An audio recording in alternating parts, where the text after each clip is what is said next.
Evangelho de Lucas, capítulo de número 7, e o verso de número 1 diz assim: Tendo Jesus concluído todas as suas palavras dirigidas ao povo, entrou em Cafarnaum. E o servo de um centurião, a quem muito estimava, estava doente quase à morte.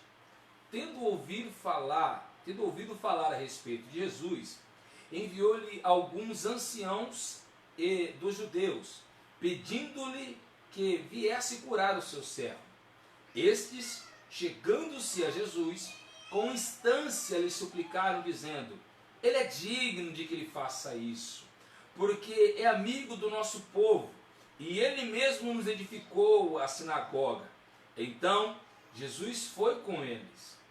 E já perto da casa, o centurião enviou-lhe amigos para lhe dizer: Senhor, não te incomodes, porque não sou digno de que entres na minha casa.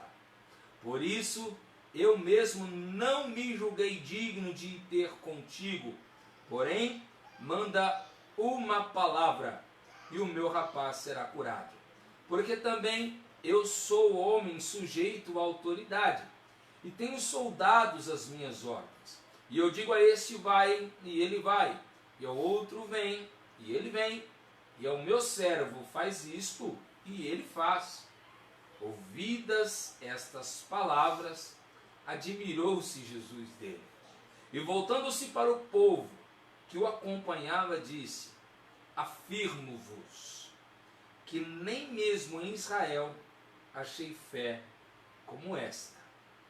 E voltando para casa, os que foram enviados encontraram curado o servo. Amém. Senhor Deus e nosso Pai, nessa noite nós oramos mais uma vez, porque nós cremos que na Tua palavra há poder. E o nosso desejo é que essa palavra alcance os corações, alcance as vidas, que essa palavra possa mudar histórias, restaurar famílias e transformar a nossa falta de esperança em esperança abundante. Senhor, coloca no nosso coração tudo aquilo que é necessário para vivermos um novo tempo na Tua presença, um novo tempo diante do Senhor, ó Pai, e que possamos ser surpreendidos pela Tua bondade e pela Tua misericórdia. Alcança todos os ouvintes, a todos aqueles que assistem, a todos aqueles que acompanham e aqueles que não têm a possibilidade de alcançar. Cura os enfermos, Senhor, enquanto nós ministramos essa palavra. Restaura os oprimidos enquanto nós ministramos essa palavra. Porque não é na força do homem, não é no braço de um pastor ou de um padre, mas é no poder do Espírito Santo que as curas e os milagres acontecem. E nós cremos que o Teu poder, ó Pai, pode curar os enfermos nessa hora e pode libertar os cativos nesse momento por meio da Tua poderosa palavra. Em nome de Jesus. Amém. Aleluia. Estamos muito alegres de estar aqui com os irmãos mais uma vez. Amém. E o Senhor colocou uma palavra no nosso coração nessa noite. Amados, quando nós pensamos em fé, automaticamente nós pensamos em milagres. É muito difícil você não pensar em fé e não pensar em milagres. Mas eu quero dizer para você que a fé não é movida apenas para milagres. Ela, na verdade, precisa mover outras coisas dentro de nós. E eu aprendo que aquele que realmente crê em Jesus, quando se fala em fé, ele não pensa em primeiro lugar em milagres. Ele pensa nessas coisas que precisam ser movidas dentro de nós, que precisam ser mudadas e moldadas. E essa história, ela fala muito forte, muito poderosamente sobre essas coisas que precisam ser moldadas dentro de nós para que o milagre possa acontecer em nossa vida.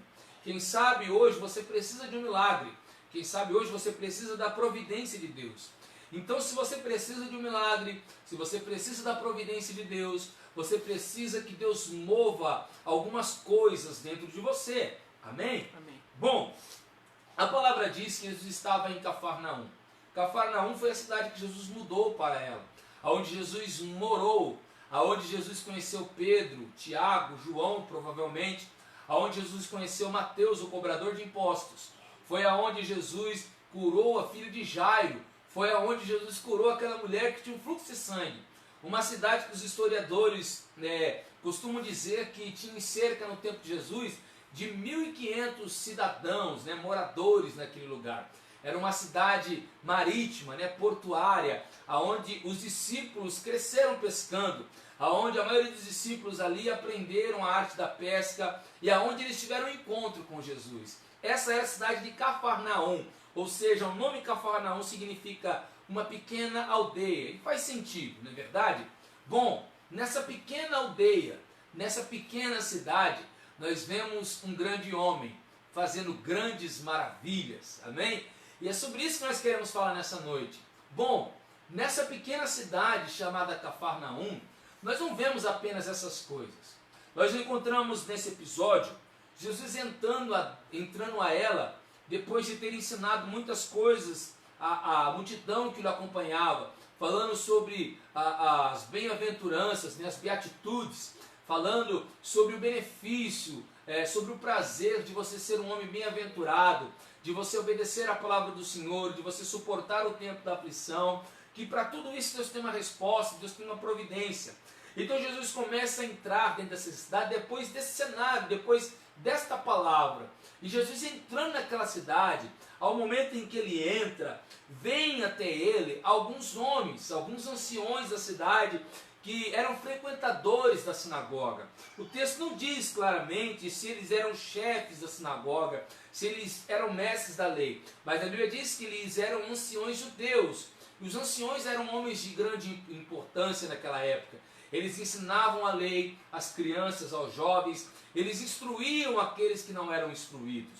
E o que me chama a atenção é que esses anciões talvez não teriam o costume de vir até Jesus, porque eles não vieram por si mesmos, mas eles vieram pelo mandato de outro homem. A história não conta o nome dele, mas diz que ele era um centurião, ele era um chefe da guarda romana, que cuidava de cerca de 100 homens, amém? E este centurião, ele tinha ali um servo, a qual ele amava muito, a qual era muito importante para ele. E só disso nós já podemos perceber que ele era um homem diferente, não é verdade?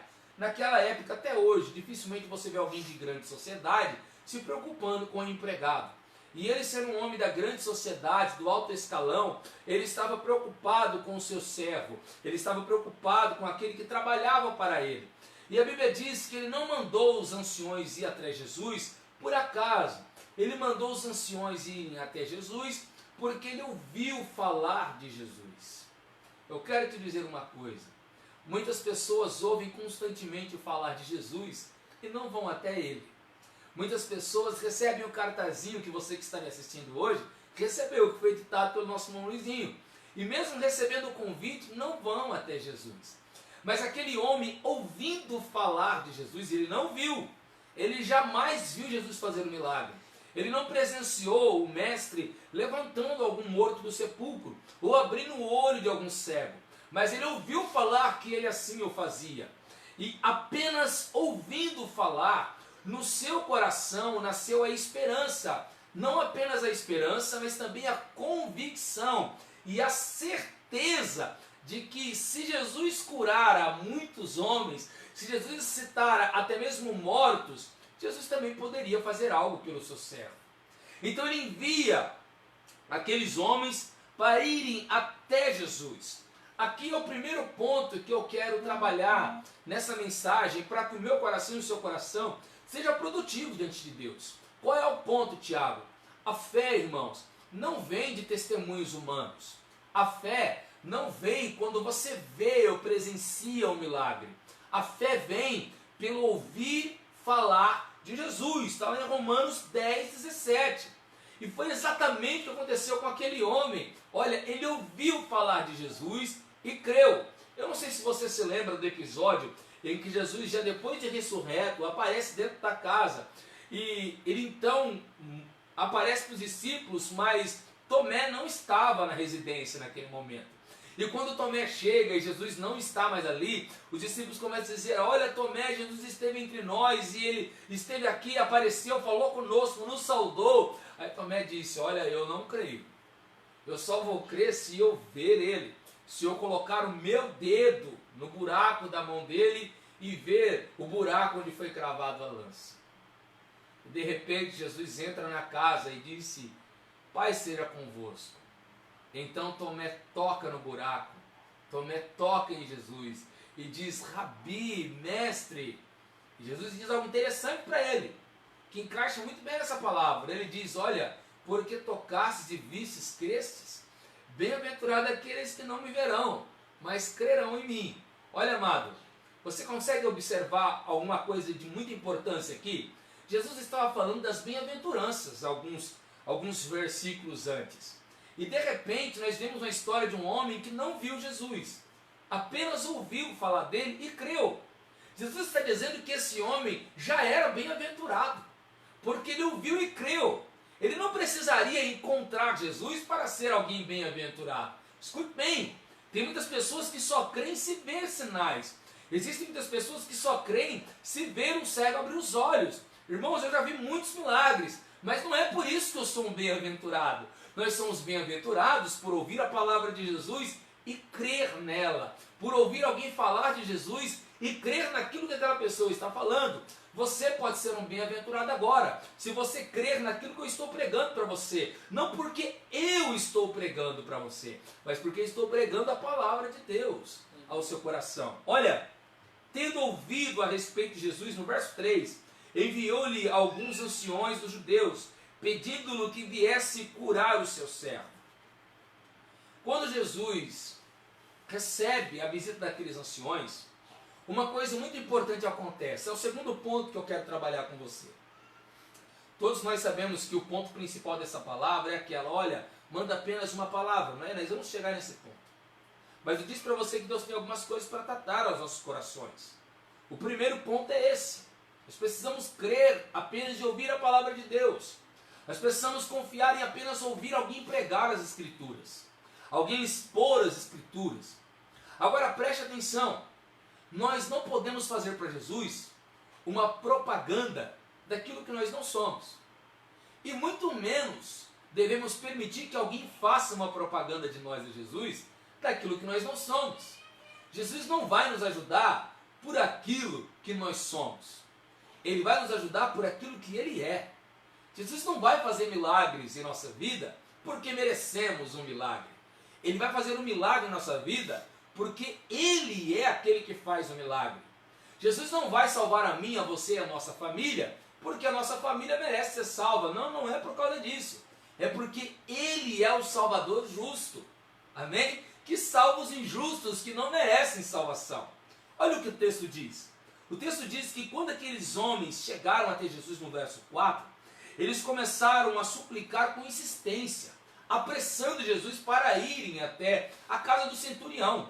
E quando eles começam a apressar a Jesus, começam a dizer para Jesus: vamos logo, mestre. Eles então começam a fazer propaganda do centurião para tentar convencer Jesus a ir até a casa dele.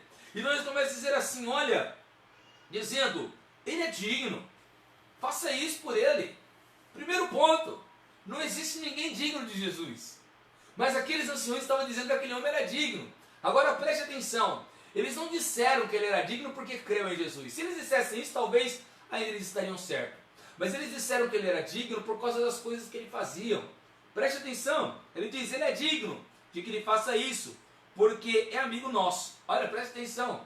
Eles falaram: olha, ele é digno, mestre, que o senhor ajude ele, porque ele é amigo de judeus. Então, ou seja, eles estavam se glorificando em cima do homem.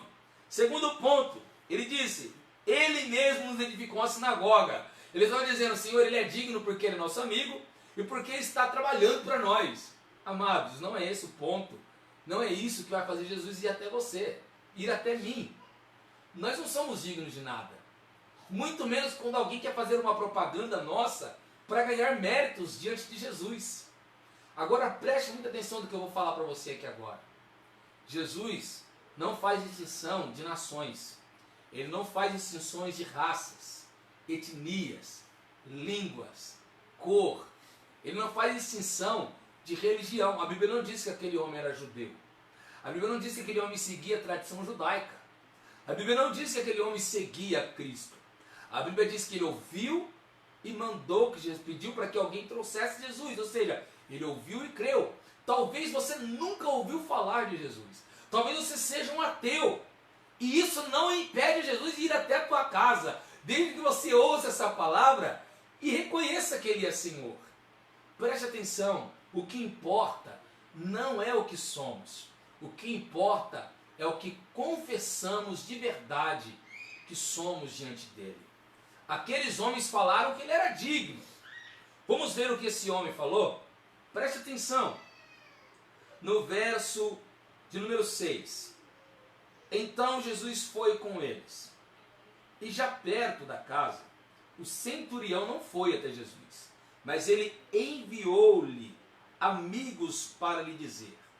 Preste bem atenção, Jesus estava indo até ele. Jesus foi até a casa do centurião. Mas quando Jesus estava chegando perto, aquele homem que já tinha enviado alguém para trazer Jesus até a casa dele, eu imagino que nesse espaço de tempo dos anciões irem até Jesus e voltarem com ele, aquele homem ficou pensando na casa dele. No que ele ficou pensando, Tiago? Preste atenção no que o texto está dizendo. Ele mandou alguns amigos irem até Jesus nesse espaço de tempo. Não deu tempo de Jesus chegar na casa dele. Olha o que ele disse. Senhor, não te incomodes, porque eu não sou digno. Olha que contraste maravilhoso. Os anciões estão dizendo, ele é digno, mas ele está dizendo, eu não sou digno. Aleluia. Aqueles homens se chamaram, não é problema você chamar Jesus de Jesus, mas geralmente as pessoas chegavam até Jesus e diziam, Senhor. Você viu como ele chamou Jesus? Senhor. Ele era Senhor. Ele era Senhor de 100 homens. Ele era Senhor do homem que estava acamado. Mas sendo o Senhor, ele olhou para Jesus e não chamou Jesus. Ele disse, Senhor. Preste atenção, amados. Nós temos que chegar diante de Jesus reconhecendo quem nós somos. Aquele homem disse, Senhor, eu não sou digno. Mesmo que alguém diga que você é digno, amado, a palavra de Deus mostra que nós não somos.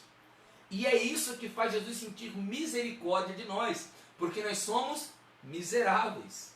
Alguém só pode sentir misericórdia de alguém que está num estado de miséria. Talvez você tenha casa, carro, eu também tenho a minha, também tenho meu carro. Mas isso não significa que eu não esteja em miséria. Eu sou um pobre miserável, porque eu careço da misericórdia de Jesus. A Bíblia diz que todos os dias, preste atenção nisso, não estou querendo difamar o teu nome não. A Bíblia diz que todos os dias as misericórdias do Senhor se renovam sobre nós. Se elas se renovam sobre nós todos os dias, é porque todos os dias nós precisamos dessa misericórdia. Agora preste atenção, só precisa de misericórdia quem está em estado de miséria. Que miséria é essa que nós estamos? Nós estamos miseráveis porque todos os dias carecemos da graça de Jesus. Aleluia! Olha como aquele homem se humilhou, amado. Ele está dizendo, eu não sou digno de que entres na minha casa. Agora preste atenção no verso 7. Por isso eu mesmo não me julguei digno de ir ter contigo. Por que ele não se julgou digno de ter com Jesus? Aleluia! Glória a Deus! Aqui, amados, tem um ponto muito importante. Nós não merecemos estar diante de Deus. A Bíblia diz em Isaías 59 que os nossos pecados fazem divisão entre nós e o nosso Deus. As mãos de Deus nunca estiveram encolhidas. Os ouvidos de Deus nunca estiveram tampados. Mas são os nossos pecados que fazem essa parede. O fato de nós não sermos dignos é que em Efésios diz que Jesus quebrou a parede da inimizade. Ou seja, entre nós e Deus existia um muro, levantados por tijolos de pecado. Mas Jesus veio e quebrou aquele muro com a sua graça. Então o pecado já não faz divisão entre nós e Deus. Mas isso não é um mérito nosso. Isso é um mérito dele. Amém? Aleluia. Glória a Deus. Olha o que ele diz agora. Porém manda uma palavra e o meu rapaz será curado. Amados, aqui nós entramos num ponto muito importante. Eu quero que você preste atenção o porquê que ele creu que apenas uma palavra de Jesus poderia mudar a história do servo dele. Preste bem atenção. Preste muito bem atenção. Tem pessoas que precisam ver alguma coisa para crer que um milagre vai acontecer. Tem pessoas que querem dar ordens em Deus. Olha, Senhor, se não for assim eu não aceito, eu não vou mais servir o teu nome. Não, nós não podemos tratar Deus assim. Aquele homem, irmãos, ele se submeteu ao senhorio de Cristo. Ele disse, manda uma palavra, Senhor. Apenas uma palavra. Irmãos, esse texto é mais profundo do que nós imaginamos. Olha o porquê ele disse que apenas uma palavra seria o suficiente. Verso 8. Porque eu também sou homem sujeito à autoridade, e tenho soldados às minhas ordens. E digo a este, vai, e ele vai, e ao outro, vem, e ele vem. E ao meu servo, faz, e ele faz. Irmão, você viu as palavras-chave que estão nesse verso? Olha, a primeira palavra-chave é sujeito à autoridade. A segunda palavra-chave é ordens. E a terceira palavra-chave é eu digo. Você prestou atenção? Ele sabia que ele não era digno de Jesus. E mesmo sendo indigno, ele reconheceu que a palavra dele, mesmo sendo indigna, tinha poder de mandar em pessoas. Ele estava reconhecendo três coisas aqui. E eu quero que você preste bem atenção. A primeira delas é o senhorio de Jesus. Ele estava dizendo, olha, eu mando em homens. Então ele estava dizendo, olha Jesus, se eu mando em homens, o Senhor manda em mim. O Senhor manda no meu servo, o Senhor manda na doença que está nele. Oh, amado, isso é fé. A fé desse homem foi inexplicável. Dava para se explicar a fé dele. Concorda com o que diz em Hebreus, capítulo 11, verso 3. Pela fé entendemos. Entendemos o quê? Que pela palavra de Deus tudo foi criado. Ou seja, aquele homem compreendeu sem ouvir muita coisa, que a palavra de Deus é autocriadora, que a palavra de Deus faz existir as coisas através do nada, que a palavra de Deus manda nas coisas e ela está sobre todas as coisas, sobre todos os homens. Se você crê dessa forma nessa noite, milagres podem começar a acontecer na tua vida. Aquele homem creu que a palavra do Senhor, ela era autoritária. Ele creu que a palavra do Senhor, ela era ordinária, ou seja, ela ordenava as coisas e elas iriam acontecer. Ele entendeu que a palavra do Senhor mandava e o que ela mandasse iria acontecer. Então a primeira coisa que ele entendeu é que Jesus era Senhor. Ele era Senhor de tudo, era Senhor dos homens e era Senhor das enfermidades também. Lembra que o Senhor, nosso Jesus, é Senhor da tua vida, é Senhor dos teus problemas, Ele é Senhor das tuas alegrias, de tudo. A segunda coisa que ele reconheceu é que Jesus era santo e que ele era indigno. Por quê, Tiago? Porque ele não permitiu que Jesus entrasse na casa dele, porque ele disse que não era digno de que Jesus entrasse na casa dele. Segundo, ele não foi falar com Jesus porque ele não era digno de estar diante de Jesus. Aleluia! Milagres não acontecem na vida de qualquer um. Milagres acontecem na vida daqueles que são indignos. Você lembra de Zaqueu? Lembra? Quando Jesus entra na casa dele e as pessoas começam a criticá-lo, ele então diz, olha, porque o Filho do Homem veio salvar a todo aquele que estava perdido. Quem está achado não precisa de salvação, amado. Aleluia! Quem está fora do estado de miséria não precisa da misericórdia de Deus. Terceiro ponto, ele reconheceu que Jesus tinha poder. Amados, preste atenção, ele disse que ele era autoridade.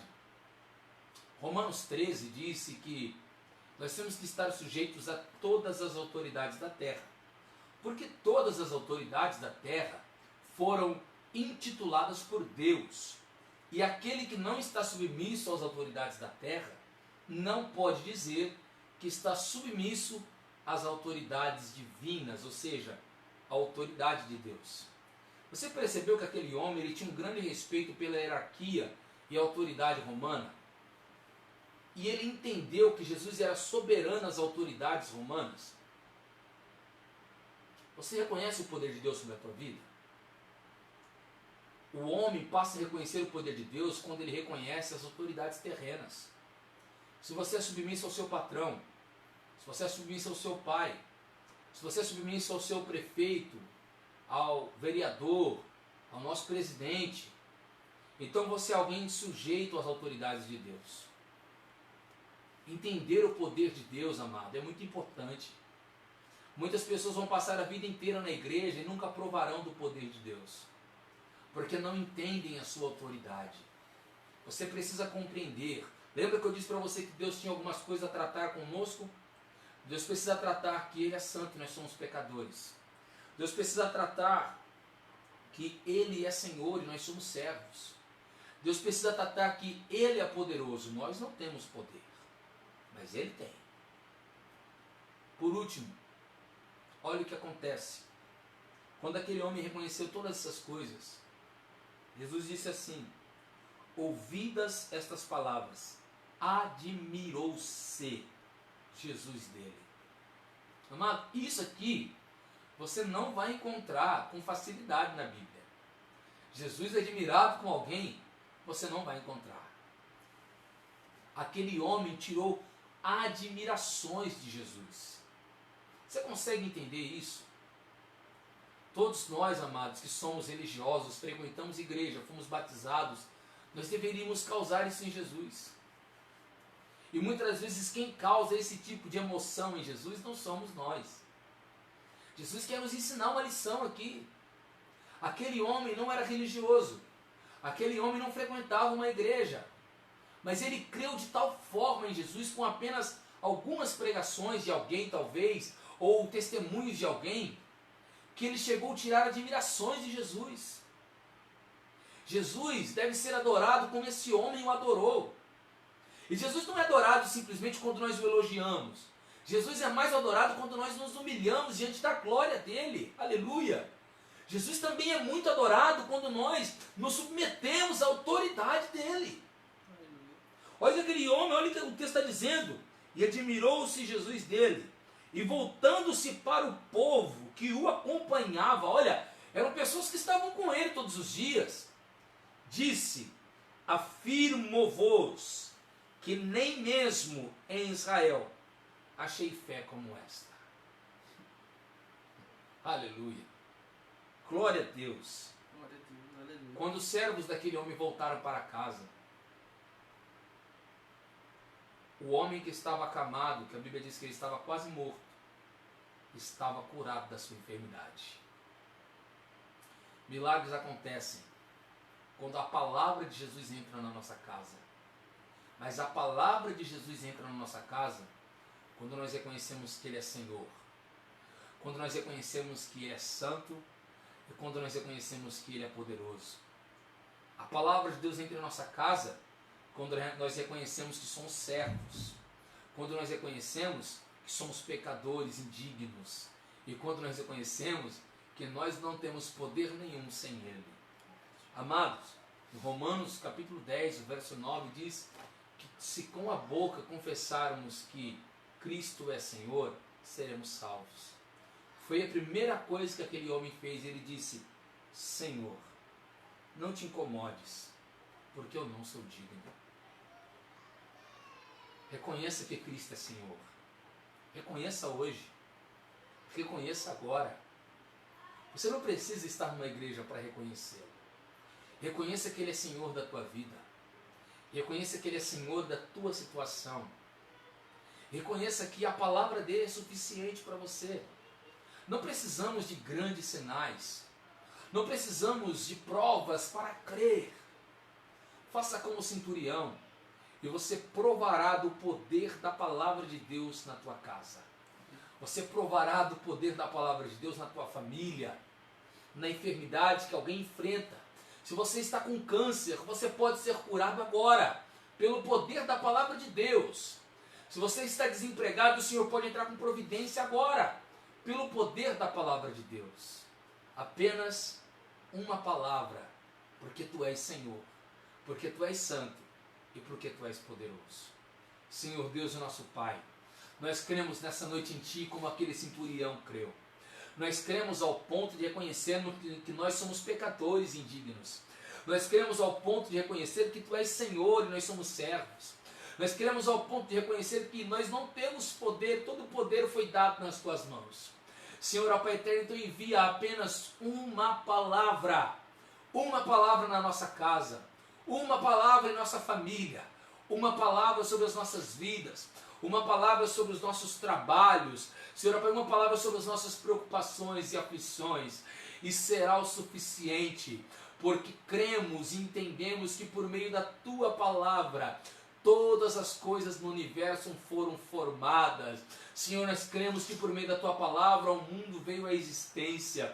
O homem foi gerado. Senhor, Pai eterno, por meio da tua palavra, mortos levantam dos sepulcros. Por meio da tua palavra, enfermos são curados. Por meio da tua palavra, cativos são libertos. A tua palavra, Senhor, Pai, chega a quem está longe, a quem está perto, a quem está moribundo, a quem está desesperançado, a quem está abandonado e a quem está aflito. A tua palavra chega ao fraco, chega ao forte, chega ao pobre, chega ao rico. A tua palavra chega a todos aqueles que confessam com a boca e creem no coração que Cristo é o Senhor, e na vida dos quais ela chega poderosa para salvar, poderosa para mover grandes milagres e providências. Senhor, Pai eterno, entra com providência, não somente com providência material, mas com a providência principal de salvação das nossas vidas. Transforma a nossa história, trabalha em favor daqueles que têm crido em Ti, daqueles que reconhecem que não são dignos, daqueles que reconhecem que são pequenos e que são miseráveis, que precisam de Ti, que precisam da Tua graça. E eu creio que nessa noite, nesse instante, sobre a vida daquele que crê, o Senhor já tem enviado uma palavra de vitória, uma palavra de cura e uma palavra de salvação, para a glorificação do Teu santo nome. Assim nós cremos e agradecemos, Jesus. Aleluia. Eu quero te dar as bênçãos finais.